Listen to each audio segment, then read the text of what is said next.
بسم الله الرحمن الرحيم اقرأ باسم ربك الذي خلق خلق الإنسان من علق اقرأ وربك الأكرم الذي علم بالقلم علم الإنسان ما لم يعلم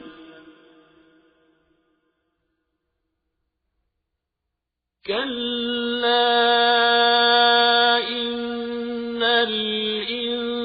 الإنسان ليطغى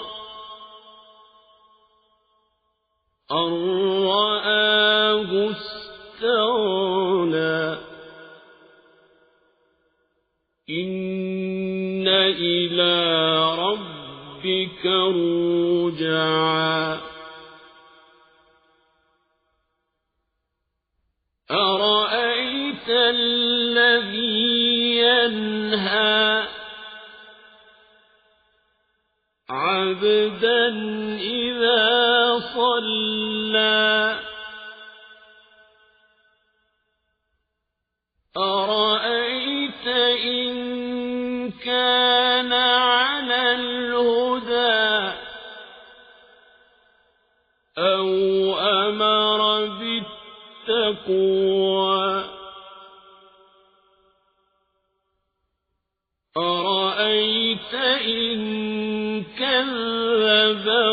وتولى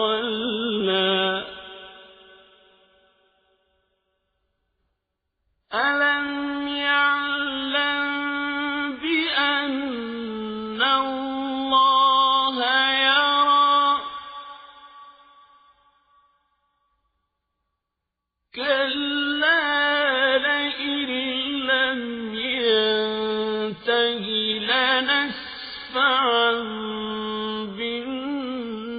بالناصية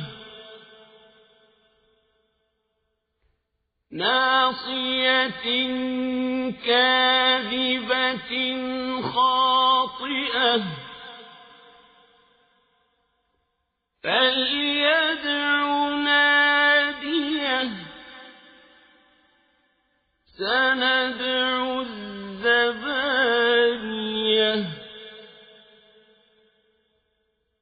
كلا لا تطعه واسجد واقترب